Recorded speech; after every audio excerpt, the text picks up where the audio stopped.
The kitchen was completely dark, except for the amber, pulsing glow of a cigar. He shouldn't have been awake. He definitely shouldn't have been waiting for her. Sadie froze, her hand hovering inches from the light switch. Then he moved out of the shadows, the oppressive silence of the house pressing hard against her eardrums. His dark eyes bypassed her face entirely, locking on to the pale pink carnations sitting on the counter. "Who?" Roman whispered, the gravel in his voice scraping against the quiet. "Gave you those flowers?" Working for a crime syndicate was not like the movies. It wasn't a string of glamorous parties, sharp-tailored suits, and clinking champagne flutes. It was bleach, gallons and gallons of industrial-strength bleach. It was silence, heavy and suffocating, and the constant, exhausting effort of making yourself as small and invisible as a field mouse. Sadie wiped down the marble island in the kitchen for the 4th time that afternoon. Dust didn't settle in the Costa estate. The air was too thick with tension for anything to truly rest. She pressed her weight into the rag, scrubbing at a faint water ring until her knuckles ached. At 24, she had spent 3 years blending into the beige wallpaper and dark mahogany of this fortress on Long Island. She wore a starched grey uniform that fit poorly, kept her hair tied back in a severe, joyless knot, and spoke only when spoken to, which was rare. The staff had 3 unspoken rules. First, never look Roman Costa in the eye. Second, never ask about the dark, rust-colored stains that sometimes ruined the cuffs of his expensive dress shirts. Third, never touch the locked drawers in his ground-floor study. Sadie followed these rules with a religious devotion. It kept her employed. More importantly, it kept her breathing. But today, a tiny crack had formed in the sterile, terrifying routine of her life. They were sitting in a cheap, cloudy glass vase near the staff sink. A small, slightly bruised bouquet of pink carnations and baby's breath. Harmless. Sweet. Entirely out of place in a house built on extortion, concrete, and blood. They had arrived at noon. The delivery boy from the local bakery in town had brought the weekly order of fresh bread. His name was Toby.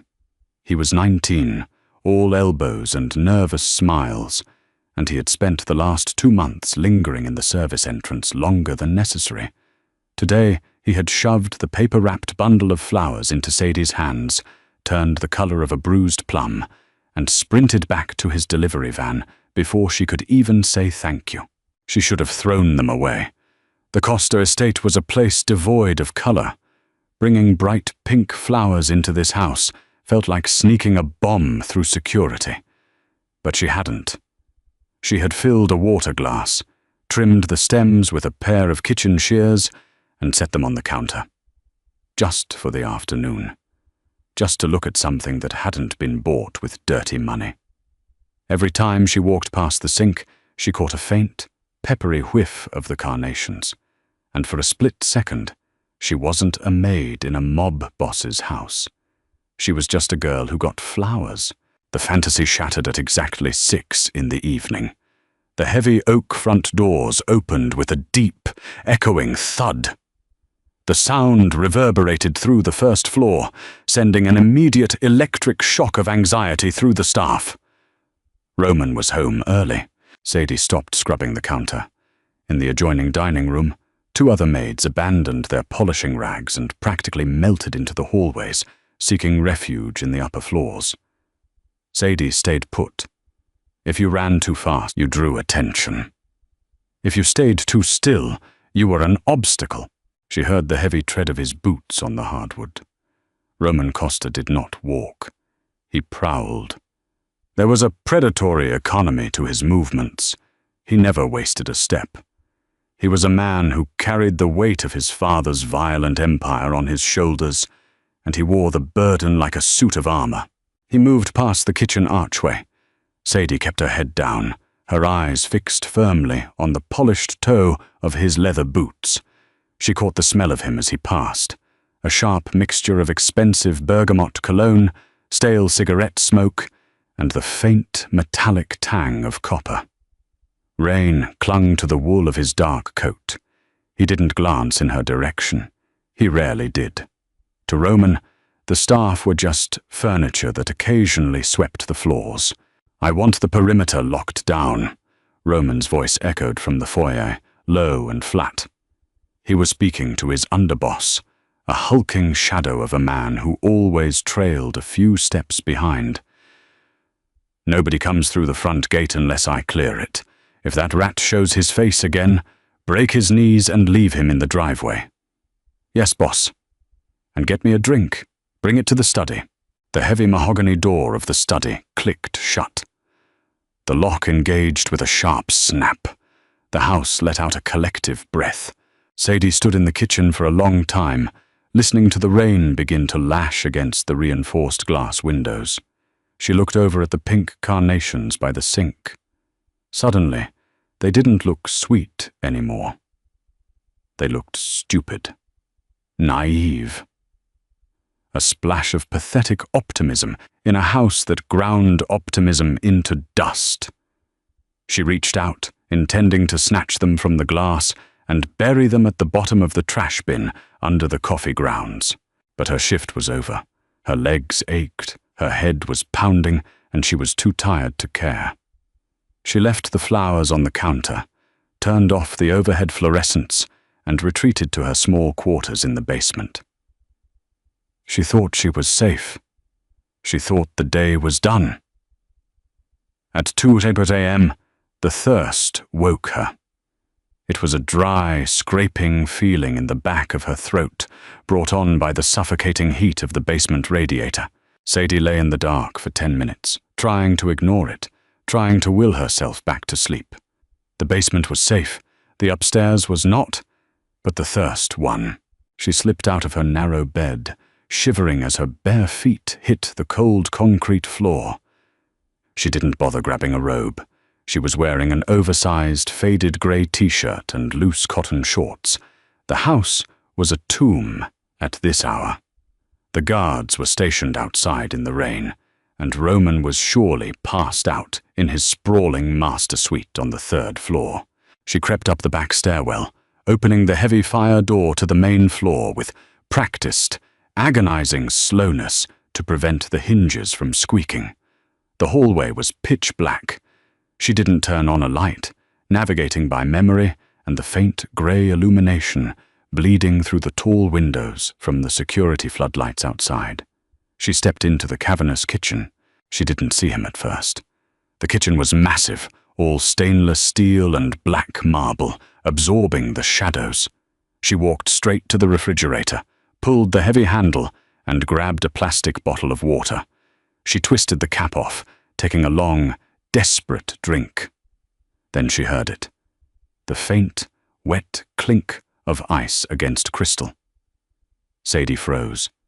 The water bottle slipped an inch in her sweaty grip.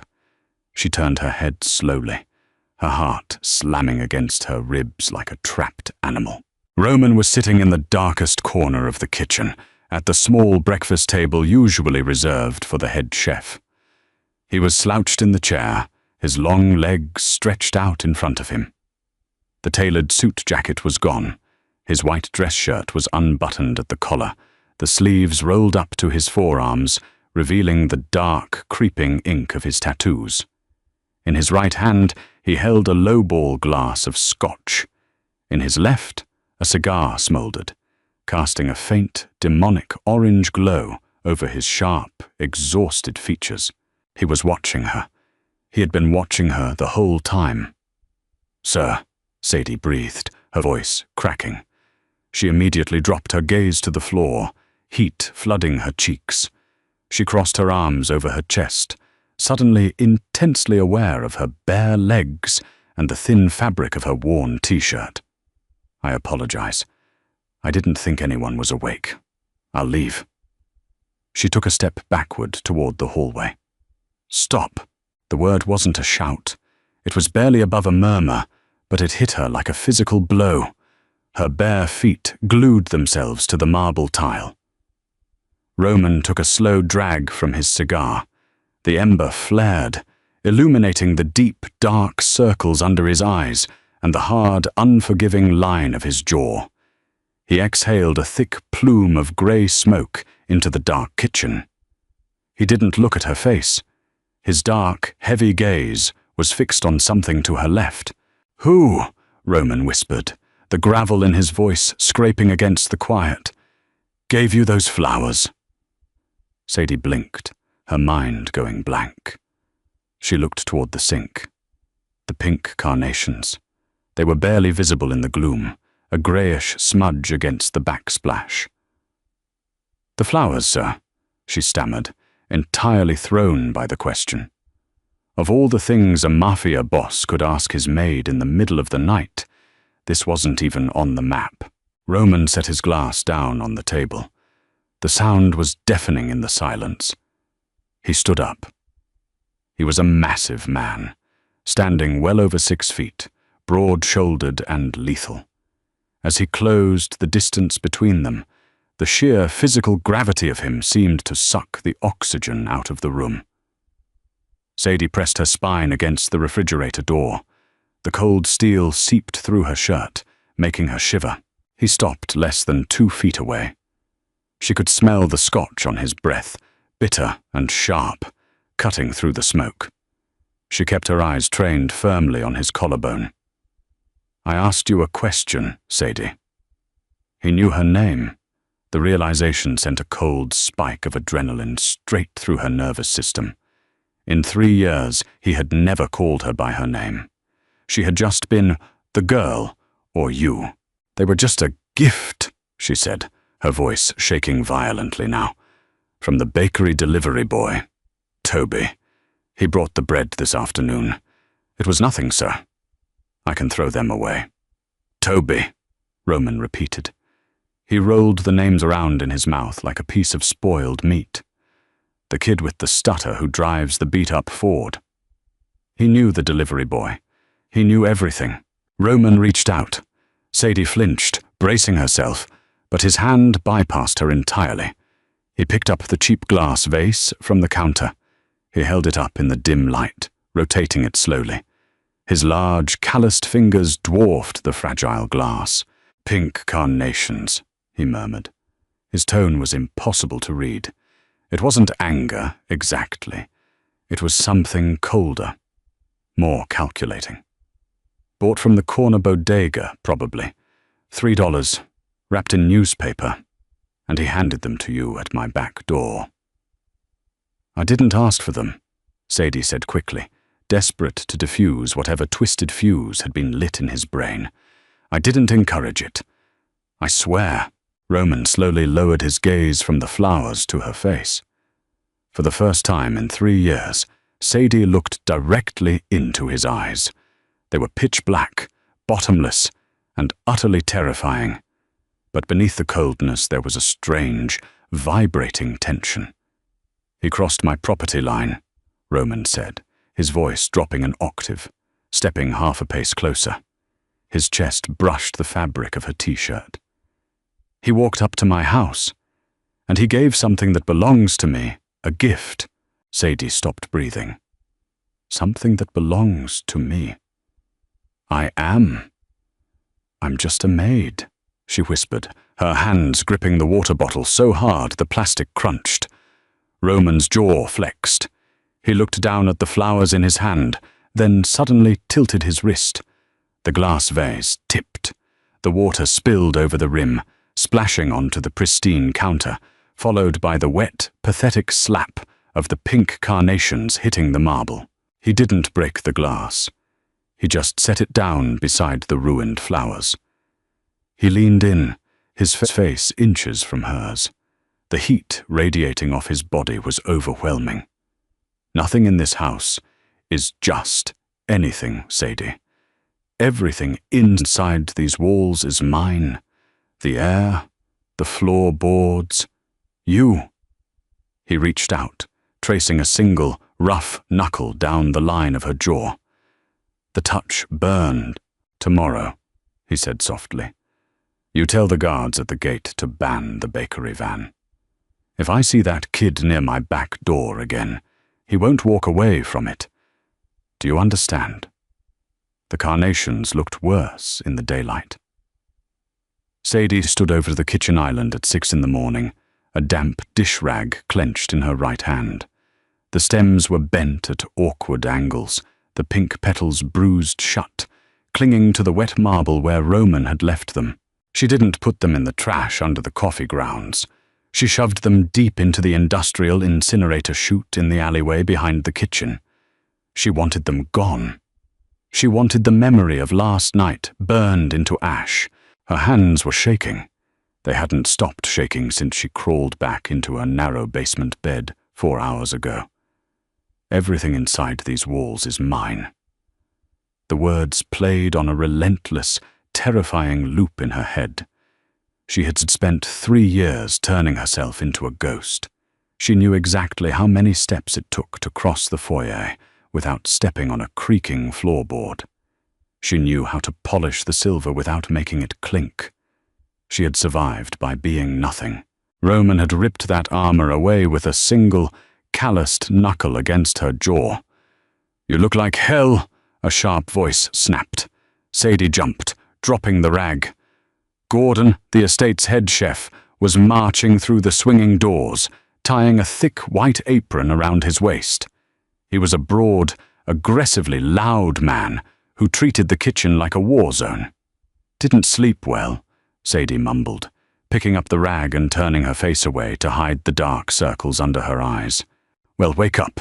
We have 20 people for dinner tonight. The capos are coming in from Jersey." Gordon slammed a heavy cast-iron skillet onto the 6-burner stove. "And where is the bread? The kid is usually here by 6. Sadie's stomach plummeted. The bread. "Toby. I need to check on something outside," she said, her voice tight. Before Gordon could yell at her to stay put, she pushed through the back door into the freezing morning air. The estate grounds were wrapped in a thick, damp fog rolling in off the Atlantic. The gravel crunched under her rubber-soled work shoes as she walked briskly down the long, winding driveway toward the main gate. The security booth was a reinforced steel pillbox sitting behind 12-foot wrought-iron gates. Miller was on duty. He was a former Marine who worked for the Costa family, a man whose neck was wider than Sadie's waist. He was leaning against the booth, drinking black coffee from a thermos, an assault rifle slung casually over his shoulder. He raised a thick eyebrow as she approached. Staff rarely came down to the gate. "Lost, sweetheart?" Miller asked, his voice a low rumble. Sadie stopped a few feet away, crossing her arms against the biting chill. "Mr. Costa gave an order last night," she said. Her voice wavered, and she hated herself for it. She swallowed hard, forcing the words out flat and cold. "The bakery van, the kid who delivers the bread. He's permanently banned from the property. He doesn't come through this gate." Miller frowned, lowering his thermos. "Gordon expects that delivery. He's going to throw a fit." "Mr. Costa's orders," Sadie repeated. Her fingernails dug into the sleeves of her thin sweater. "He said if the kid shows his face, he won't walk away from it." Understanding flickered in Miller's eyes. He didn't ask questions. "In this world, you didn't question an order from the boss, especially one wrapped in a threat of violence." He simply nodded, tapping his earpiece. "Understood. I'll pass it to the shift rotation. Bakery kid is out." Sadie turned and walked back to the house, the fog clinging to her hair. She felt sick. She had just cost a 19-year-old kid a massive commercial account, maybe even his job. But the alternative was Toby getting his kneecaps shattered in the driveway because he smiled at her. By noon, the house was a powder keg. Gordon was screaming at the sous chefs because the backup bread delivery from a chain supermarket was stale. The maids were rushing frantically to prep the dining room for the mafia bosses arriving that evening. And Roman was a ghost. He hadn't emerged from the 3rd floor. At 1:15 p.m., Sadie was polishing the heavy brass handles of the dining room doors when she heard it. The crunch of tires on gravel. She froze, the polishing cloth slipping from her hand. She moved to the tall windows overlooking the front circular drive, keeping her body hidden behind the heavy velvet drapes. It wasn't the delivery van. It was Toby's personal car, a beat-up, rust-bucket Ford sedan. He had parked outside the iron gates. He was standing on the asphalt, gesturing wildly at Miller. Even from this distance, Sadie could see the panic in his lanky frame. He was holding a small, brown paper bag, probably bringing the bread himself, trying to save the account. Miller didn't move. He just stood on the other side of the iron bars, shaking his head. Toby took a step closer, gripping the iron bars, pleading. Sadie's breath hitched in her throat. "Go away. Please, Toby, just turn around and drive." Miller unslung the rifle from his shoulder. He didn't point it at Toby, but the implication was deafening. He rested his hand on the grip. Toby stopped talking. He stared at the weapon, then looked past the gate, his eyes scanning the massive, imposing facade of the Costa estate. He looked small, defeated. He slowly backed away, dropped the paper bag on the wet asphalt, got into his Ford, and drove away. Sadie let out a shaky breath, her forehead resting against the cold window pane. He was safe. "Did you think I was bluffing?" The voice was directly behind her, right at her ear. Sadie gasped, spinning around so fast she slammed her elbow into the window frame. Roman was standing there. He moved like a shadow, making no sound on the hardwood floor. He was wearing a charcoal suit today, perfectly tailored, shedding the exhausted, disheveled look from the night before. His dark hair was neatly slicked back, but his eyes were just as merciless.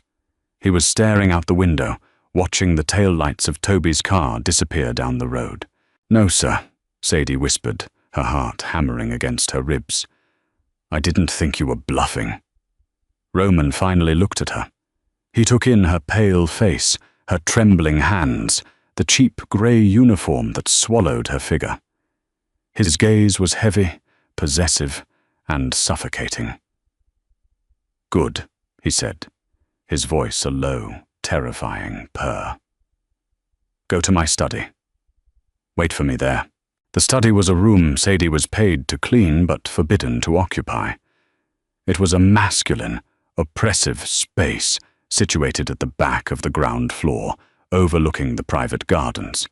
The walls were lined with floor-to-ceiling mahogany bookshelves, holding leather-bound volumes that no one ever read. The air always smelled faintly of gun oil, aged scotch, and expensive cigar smoke. Sadie stood rigidly in the center of the Persian rug, her hands clasped tightly in front of her. She'd been waiting for 20 minutes. Every tick of the grandfather clock in the corner felt like a hammer striking her nerves. Maids did not get summoned to the study. Men went into the study. Men with thick necks, scarred knuckles, and bulging jackets. Sometimes they came out looking pale and sweaty. Sometimes they didn't come out at all, quietly escorted out the side doors by Roman security. The heavy door clicked open. Sadie flinched, instinctively taking a half-step backward. Roman walked in, shutting the door behind him with a firm, solid thud. He didn't look at her immediately. He walked to his massive desk, tossing a leather folder onto the polished wood. He unbuttoned his suit jacket, sat down in his high-backed leather chair, and let out a long, slow exhale. He looked exhausted again. The mask he wore for his capos and his soldiers was slipping, just a fraction, in the privacy of his sanctuary. "Sit," he commanded, gesturing to one of the two wing-back chairs facing his desk. "I prefer to stand, sir. If it's all the same to you," Sadie said. Her voice was barely a whisper, but in the dead silence of the study, it carried. Roman paused, his dark eyes flicked up, locking onto hers. A dangerous, quiet tension filled the room, pressing against Sadie's lungs. She had defied a direct order. It was a small defiance, a pathetic attempt to maintain some illusion of boundaries. But in his world, defiance was usually met with broken bones. Instead of snapping, Roman leaned back in his chair. He studied her for a long, agonizing moment. "Suit yourself." He reached under his desk. Sadie's breath hitched, her mind instantly flashing to a hidden firearm. But when his hand reappeared, he wasn't holding a gun. He was holding a box. It was a long, rectangular box made of dark, polished wood, completely devoid of any florist branding or ribbon. It looked expensive. It looked heavy. He set it on the desk between them and flipped the brass latch. He didn't open it. He just pushed it across the smooth surface of the desk toward her. "Open it." Sadie hesitated. Her legs felt like lead. She forced herself to step forward, her cheap shoes sinking into the expensive rug. She reached out with trembling fingers and lifted the wooden lid. There were no pink carnations inside. There was no baby's breath. Laying against a bed of black velvet were a dozen black baccara roses. They were massive, the blooms heavy and flawless. The petals were a red so deep, so dark, they appeared almost entirely black in the dim light of the study. They didn't look like a gift. They looked like a warning. They looked like fresh blood. The stems were completely stripped of leaves and thorns, smooth and perfectly cut. Sadie stared down at them, a cold dread washing over her. She couldn't speak. She didn't know what to say. Thank you felt absurd. Running felt suicidal. "A man who gives a woman carnations," Roman said, his voice slicing through the silence, "does so because he is cheap or because he is a coward. He gives her something fragile because he expects it to die in a few days. He expects to be forgotten." He stood up, walking slowly around the desk. Sadie's instinct screamed at her to back away, but her feet remained rooted to the floor. Roman stopped right beside her. He was so close she could feel the heat radiating from his chest, could smell the bergamot and the sharp, clean scent of his soap. He reached into the box and pulled out one of the dark, heavy roses. He held it up, the nearly black petals contrasting sharply with his pale, scarred fingers. "I do not give things that die easily, Sadie," he murmured. He reached out, his hand moving toward her face. She closed her eyes, bracing for the harsh, terrifying touch from last night. But his fingers didn't touch her skin. He slid the smooth stem of the rose behind her ear, tucking it securely against her tightly pulled hair. The velvet petals brushed against her cheek. They were cold. Sadie opened her eyes. Roman was staring down at her, his expression unreadable, a stormy mix of possessiveness and something deeply, unnervingly feral. "Take the box to your room," he ordered, his voice dropping to a gravelly whisper. "Put them in water. You will look at them every morning when you wake up, and you will look at them every night before you sleep." "Mr. Costa," she started, her voice trembling. "Roman," he corrected her softly. His thumb brushed against her lower lip, silencing her. It was a feather-light touch, completely at odds with the violent reality of the man. "Say it!" Her lungs burned. She couldn't draw enough air. "Roman." Satisfaction flashed in his dark eyes. He dropped his hand and took a step back, the suffocating pressure lifting just enough for her to breathe again. "Take the box, Sadie, and then get back to work. My guests will be arriving in an hour." Sadie reached down and grabbed the wooden box. It felt like holding a coffin. She turned and walked rigidly toward the door, the dark rose still tucked behind her ear, burning against her skin like a brand. She didn't look back. She knew if she did, she would see him watching her. She belonged to the house now. She belonged to him. Sadie did not have a vase. Her basement quarters consisted of a twin bed with a sagging mattress, a metal folding chair, and a particle board dresser that smelled faintly of mildew. She ended up putting the dozen black Baccara roses into a plastic, grey mop bucket she had scrubbed clean in the utility sink. The contrast was sickening. The heavy, velvety blooms leaned against the cheap grey plastic, drinking tap water in the dim, flickering light of a bare fluorescent bulb. They looked like royalty dragged into a dungeon. Sadie sat on the edge of her bed, her hands wedged between her knees, staring at them. Her scalp still tingled where Roman's fingers had brushed her skin. She had taken the single rose from behind her ear the second she stepped out of the study. Gordon would have fired her on the spot if she had walked into his kitchen wearing jewelry, let alone a flower given by the boss. But hiding it didn't erase it. The weight of Roman's attention felt like a physical chain locked around her neck. "Sadie, get up here!"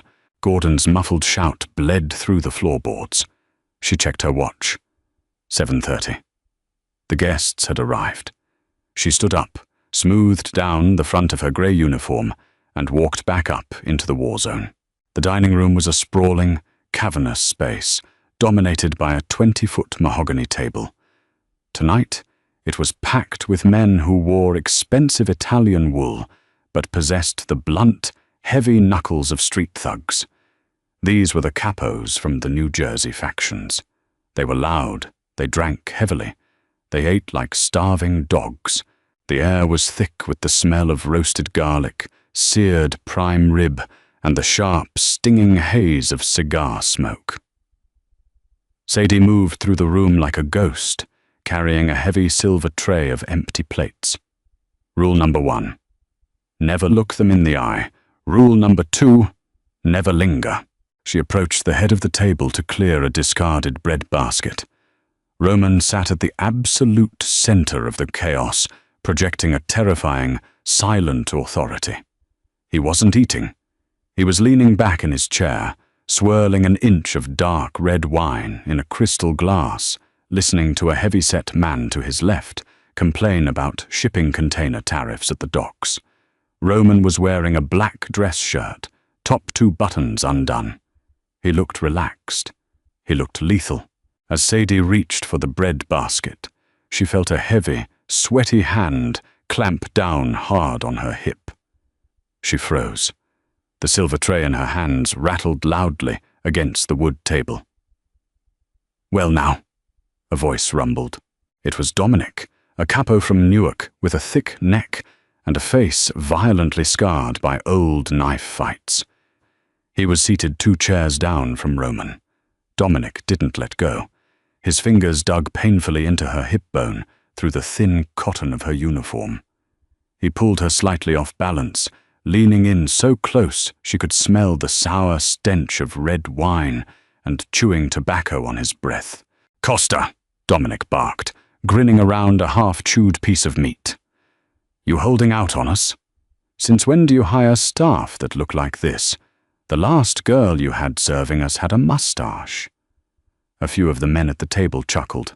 It was a guttural, ugly sound.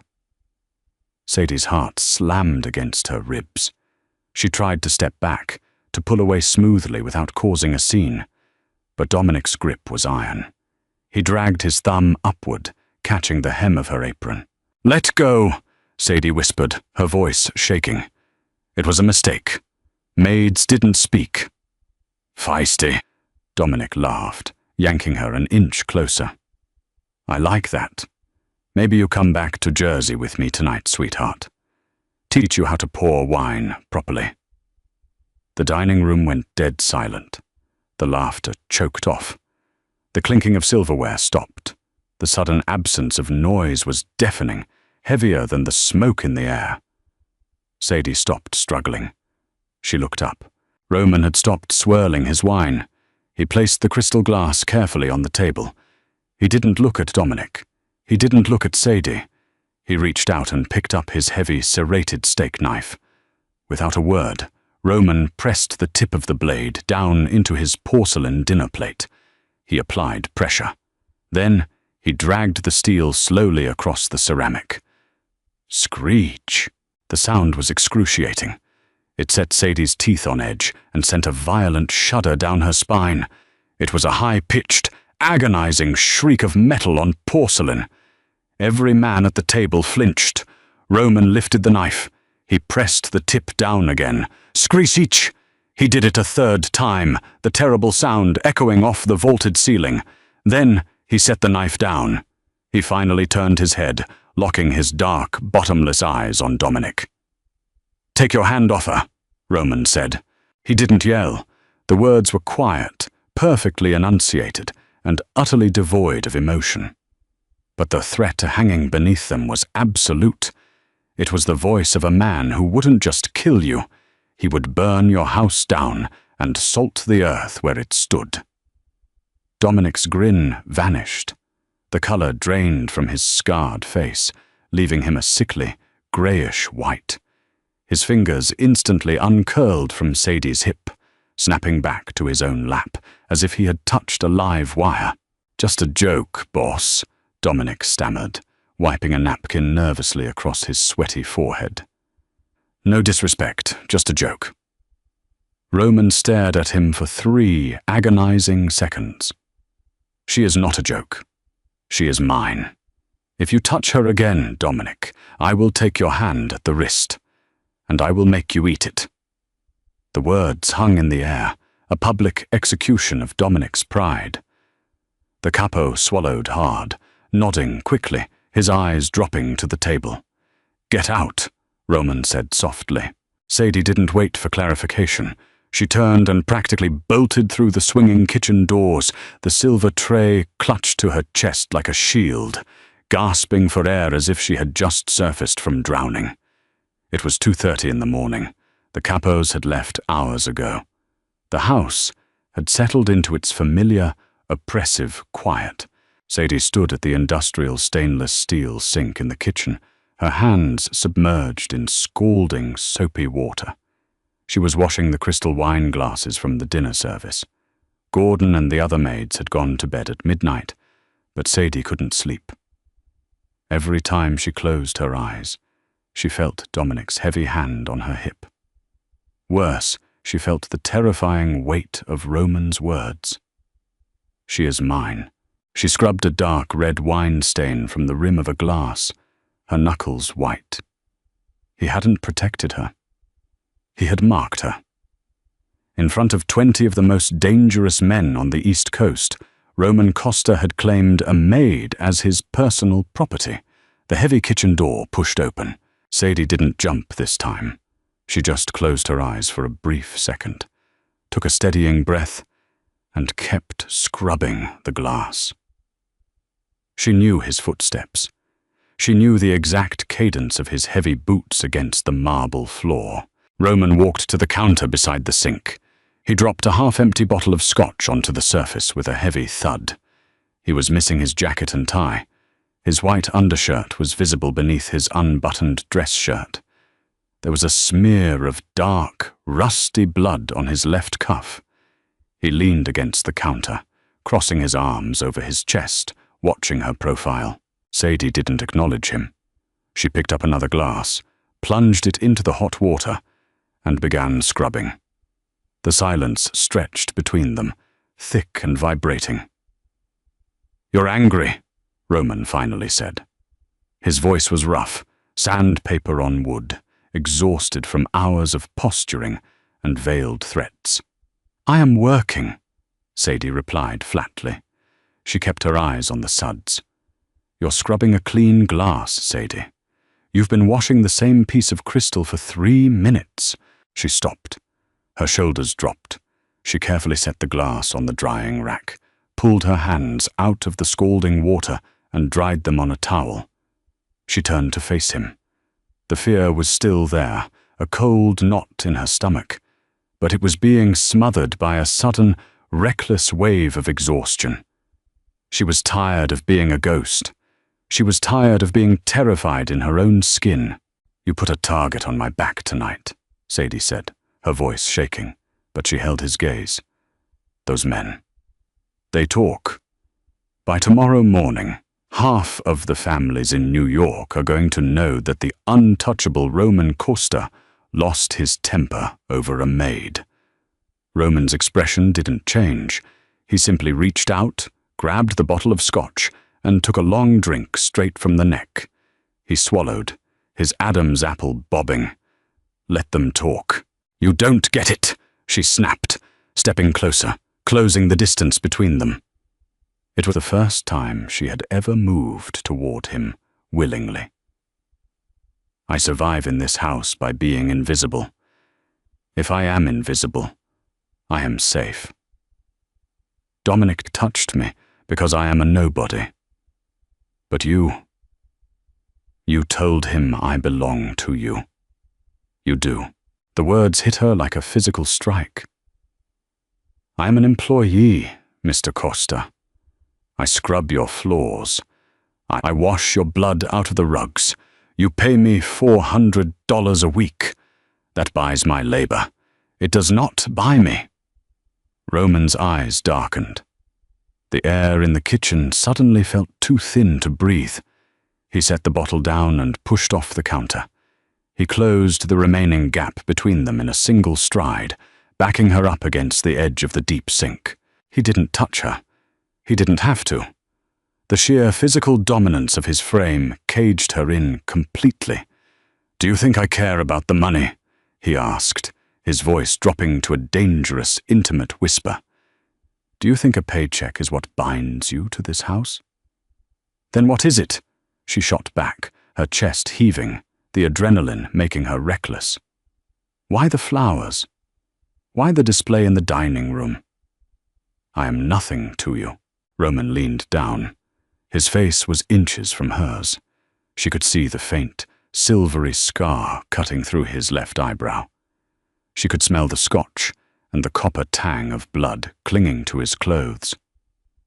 "You have lived in my house for 3 years, Roman murmured, his eyes tracking the rapid pulse beating at the base of her throat. "For 3 years, I have watched you hold your breath every time I walk into a room. I have watched you press yourself into the walls, trying to disappear." He reached up slowly. Sadie flinched, but she didn't pull away. He brushed a damp strand of hair off her forehead, his rough thumb lingering against her temple. "I live in a world surrounded by men who lie to my face," Roman said, his voice entirely devoid of its usual cold command. It sounded hollow, raw. "Men who smile while they plot to put a bullet in my spine. Everything I touch rots. Everything I build is built on graves." His thumb traced the line of her cheekbone, wiping away a drop of soapy water. "And then there is you," he breathed. "A girl who flinches when a door slams. A girl who takes bruised carnations from a delivery boy because it's the only beautiful thing she's seen in months." He leaned in closer, his lips brushing the shell of her ear. "You think I marked you tonight to put a target on your back?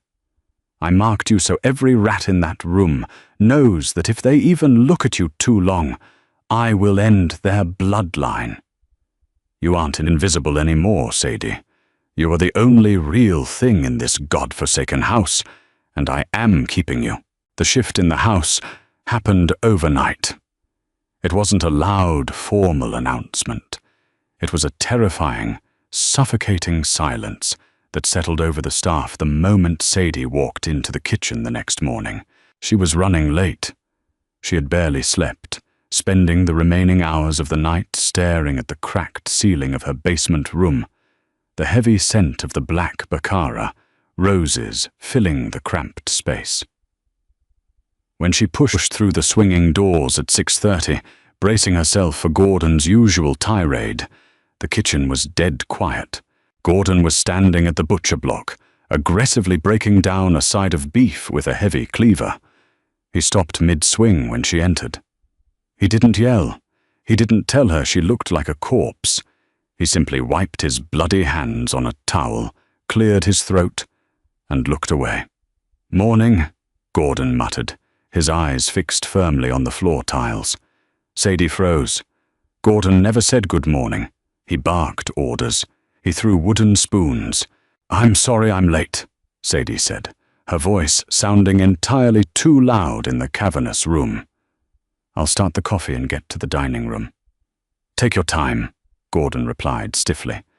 He picked up his cleaver and went back to the beef, his shoulders rigid. It wasn't just Gordon. It was everyone.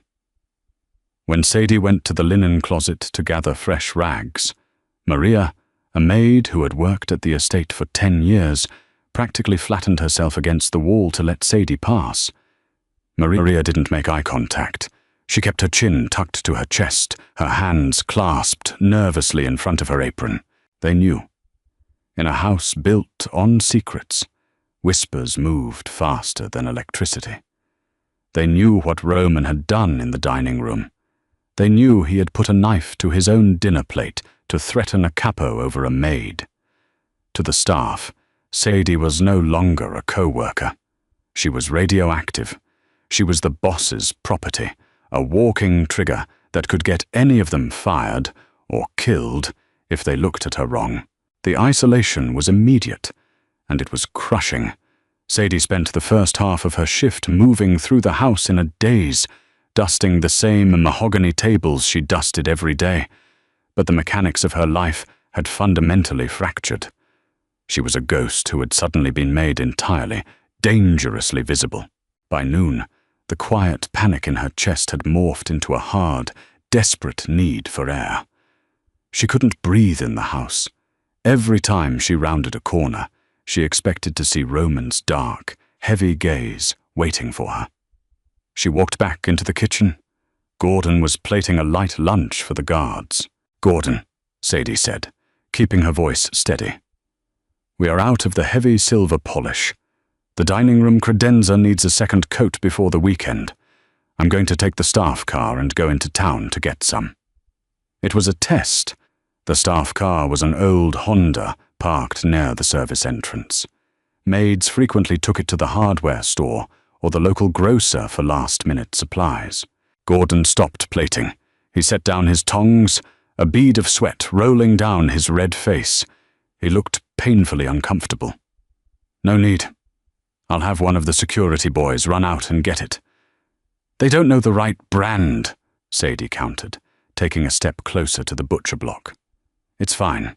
I don't mind going. It will take 20 minutes. "Sadie," Gordon warned, his voice dropping to a low, tight whisper. He finally looked her in the eye, and the raw fear in his expression made her stomach turn. "Don't push it. You know you can't leave." "I am an employee," Sadie insisted, though her voice shook. "I need supplies." She didn't wait for his permission. She unhooked the Honda keys from the pegboard by the back door, grabbed her thin wool coat, and walked out into the biting afternoon chill. Her hands were shaking violently as she unlocked the car, slid into the driver's seat, and cranked the ignition.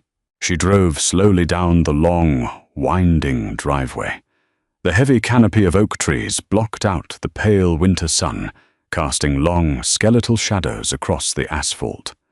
Ahead of her, the massive iron gates loomed, flanked by the reinforced security booth. Miller was on duty again. He stepped out of the booth as the Honda approached, holding up a large, gloved hand. Sadie rolled the window down. The cold air bit at her cheeks. "Hey, Miller, I'm just making a run to the hardware store for Gordon. Silver polish." Miller didn't smile. He rested his hands on his tactical belt, looking down at her with a mixture of pity and professional detachment. "Turn the car around, Sadie." "It's a staff errand, Miller. I have the keys."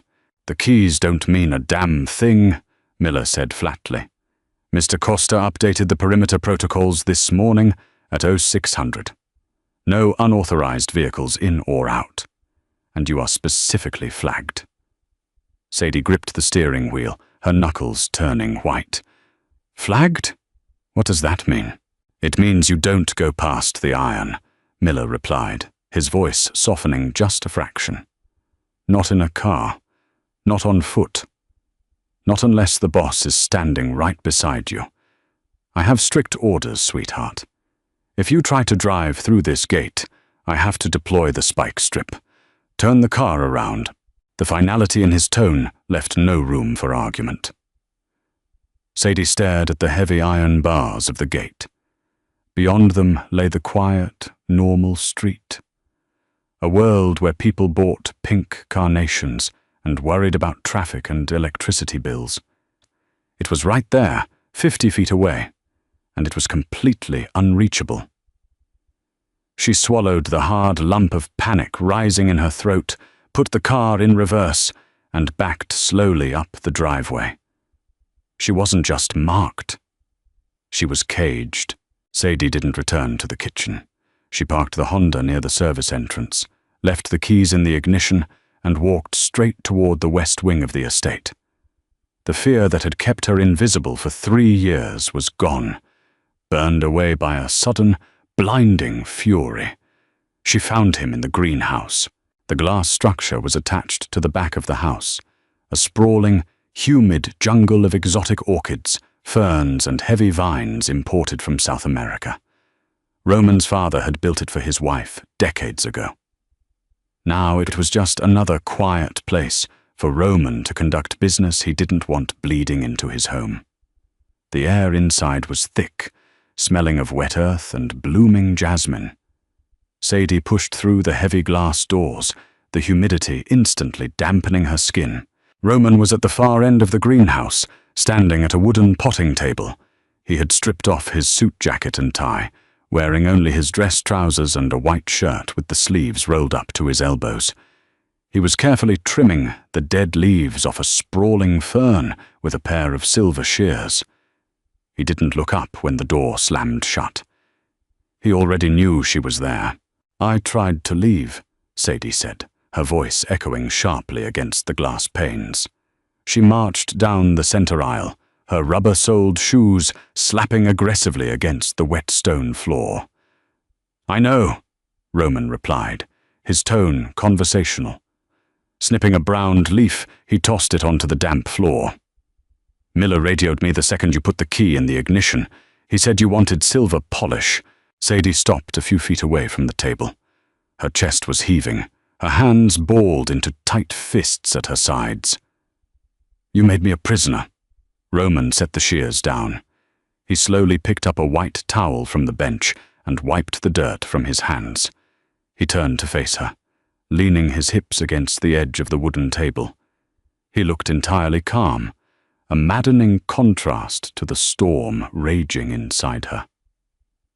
"I made you secure," he corrected quietly. "You told the guards to lock me inside," Sadie shouted, the volume of her own voice shocking her. She had never raised her voice in this house. She had never spoken to him without looking at his shoes. Now, she was glaring straight into his dark, dangerous eyes. "You told them to use a spike strip on me. You isolated me from the entire staff. Gordon won't even look at me. I am trapped." "You are breathing," Roman said, stepping away from the table. The calm facade cracked slightly, a hard, protective edge bleeding into his voice. "Do you have any idea what happened when Dominic left this house last night?" Sadie flinched, the memory of the capo's sweaty hand on her hip making her stomach twist. She held her ground. "I don't care." "You should," Roman snapped, closing the distance between them in 2 long strides. He stopped inches from her, his sheer size forcing her to tilt her head back to maintain eye contact. "Dominic went back to Newark with a bruised ego. A capo doesn't get humiliated in front of 20 men and just swallow it. He talks. He makes plans. By 8 o'clock this morning, the rumor was already circulating that Roman Costa has a soft spot for a little maid with brown hair." He reached out, grabbing her gently by the upper arms. His grip wasn't painful, but it was absolute. There was no moving away from him. "In my world, Sadie, a soft spot is a liability. It is a target. If you had driven out of that gate today, How far do you think you would have gotten? A mile? 2? Dominic's men are likely sitting in a parked car down the block right now, waiting to see if I am stupid enough to let you walk out alone. The remaining fight drained out of Sadie, replaced by a cold, hollow dread. She stared at his chest, the reality of the violence surrounding her finally sinking in. She wasn't just a maid anymore. She was leverage. "I didn't ask for this," she whispered, a traitorous tear slipping down her cheek. "I didn't ask for the flowers. I didn't ask for you to claim me in that dining room. I just wanted to do my job and be left alone." Roman's jaw tightened. He let go of her arms, raising one hand to carefully wipe the tear from her cheek with the pad of his thumb. The calloused skin dragged gently against her face. "I know you didn't," he murmured, the gravel in his voice softening into something entirely too intimate. "But the die is cast. I put the target on your back to protect you from the immediate threat in my dining room, and in doing so, I made you mine to the rest of the world. I cannot undo it." "So I stay in this house forever?" she asked, her voice cracking. "I just wait in the basement?" "No." Roman turned away, walking to a small wooden lockbox resting on a shelf beneath a row of orchids. He punched a 3-digit code into the heavy brass lock. It clicked open. He pulled something out and walked back to her. He took her right hand, prying her clenched fingers open, and pressed the heavy, freezing metal object into her palm. Sadie looked down. It was a compact, matte black Glock 19. It felt impossibly heavy. "If you are going to survive in my house, you do not wait in the basement," Roman said, his eyes burning into hers with a fierce, uncompromising intensity. "You learn to defend what is yours. Starting tomorrow, you don't scrub floors. You come to the range with me. You learn how to use this. You learn how to look a man in the eye and make him understand that if he touches you, he dies." Sadie stared at the weapon in her hand. It was terrifying. It was power. "I am a maid," she breathed, her fingers wrapping slowly around the grip. Roman reached out, tracing the line of her jaw, his thumb resting against her pulse. The heat of his touch sent a violent shiver down her spine. "Not anymore, Sadie. Not anymore." The grey uniform went into the industrial incinerator on a Tuesday. Sadie stood in the damp alleyway behind the kitchen, watching the cheap, starchy fabric catch fire. The flames curled the edges of the apron, turning the cotton into thick, black smoke. She didn't feel a sense of liberation. She felt the heavy, terrifying weight of a bridge burning behind her. There was no going back to being invisible. Her new reality smelled like copper, gun oil, and burnt powder. Roman moved her out of the basement that afternoon. She was relocated to a sprawling guest suite on the second floor, a room heavily reinforced with solid oak doors and shatterproof glass. Her closet was suddenly filled with dark denim, heavy-knit sweaters, and leather boots. But the most significant change wasn't the wardrobe. It was the underground firing range. For 2 weeks, she spent 3 hours a day beneath the estate. The range was a sterile, concrete tunnel, completely soundproofed from the house above. The first time she fired the Glock 19, the recoil snapped her wrists back so hard she dropped the weapon. She had expected Roman to yell. She had expected the ruthless mafia boss to lose his temper at her weakness. He didn't. He just picked the gun up, checked the safety, and handed it back to her. "You are fighting the weapon," Roman said, stepping directly behind her. He didn't treat her like glass anymore. He treated her like steel that needed to be forged. He wrapped his large, calloused hands over hers, forcing her grip higher on the frame. His chest pressed flush against her back, his breath hot against her neck. "Don't brace for the explosion, Sadie. Anticipating the violence makes you hesitate. accept that the violence is going to happen, and pull the trigger. By the end of the second week, her collarbone was bruised black and blue from the kickback of a heavier rifle, and there were calluses forming on the soft pads of her fingers. She learned to clear a jam in 3 seconds. She learned to drop a magazine without looking.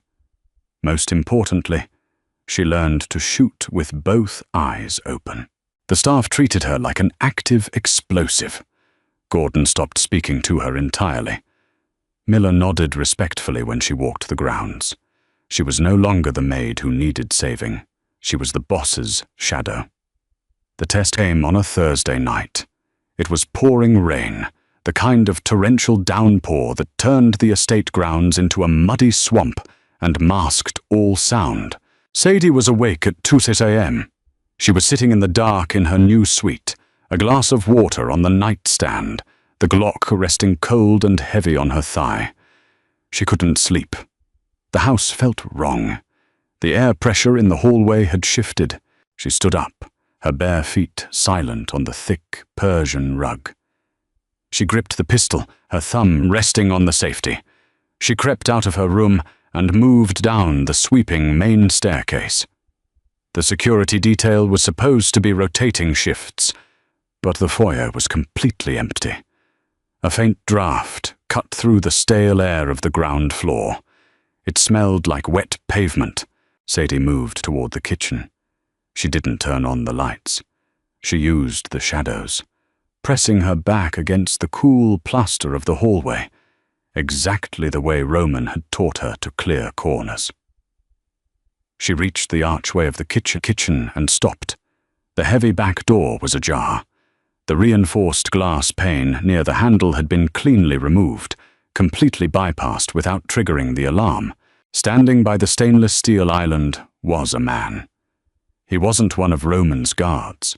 He was wearing a dark, soaking wet raincoat, his muddy boots staining the pristine marble floor. He held a suppressed pistol in his right hand, slowly sweeping the barrel toward the servant quarters. He was a professional. He was here to collect the debt Dominic felt he was owed. He was here to eliminate the soft spot. Sadie didn't scream. 2 weeks ago, she would have dropped to the floor and prayed. Tonight, she stepped out of the shadow. She raised the Glock. She didn't brace for the explosion. She clicked the safety off. The metallic click was barely audible over the rain, but in the dead quiet of the kitchen, it was a siren. The man whipped around, bringing his suppressed weapon up with terrifying speed. Sadie pulled the trigger. The gunshot was deafening. Unsuppressed, the 9mm round tore through the kitchen like a bomb detonating. The flash illuminated the dark room. In a split second of violent white light, the heavy bullet caught the intruder dead in the center of his chest. The kinetic force threw him backward. He slammed into the refrigerator, his weapon clattering uselessly to the marble floor, before he slid down into a lifeless, bleeding heap. Sadie's ears rang violently. The smell of sulfur and burnt powder instantly choked the air. Her hands were shaking, but she kept the gun raised, the front sight pinned securely on the man's motionless body. Footsteps thundered down the main stairs, heavy, fast, and frantic. Roman burst into the kitchen a second later. He was shirtless, a massive, lethal weapon gripped tightly in his hands, his eyes wild and scanning for the threat. He saw the shattered back door. He saw the dead hitman bleeding out onto the expensive tile. Then he looked at Sadie. She stood barefoot in the center of the room. The weapon was still locked in her grip, a thin wisp of smoke curling from the barrel. She didn't look terrified. She looked hollowed out, fundamentally and permanently changed. Roman lowered his weapon. The wild panic in his dark eyes dissolved into something ancient and possessive.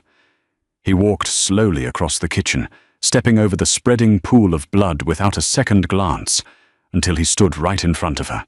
He reached out and gently pushed the barrel of the Glock down toward the floor. His hands were completely steady as he cupped her face, his thumbs wiping away the invisible residue of the violence. "I told you," Roman whispered, the gravel in his voice anchoring her to the floor. He leaned down, pressing his forehead against hers in the smoky, blood-soaked kitchen. You aren't invisible anymore. Sadie closed her eyes, breathing in the scent of him over the gunpowder. She had traded the bleach for blood and the pink carnations for dark roses. She wasn't just surviving the monster's house anymore. She belonged in it. The transformation of Sadie from a terrified maid to a lethal survivor in Roman Costa's brutal world is complete.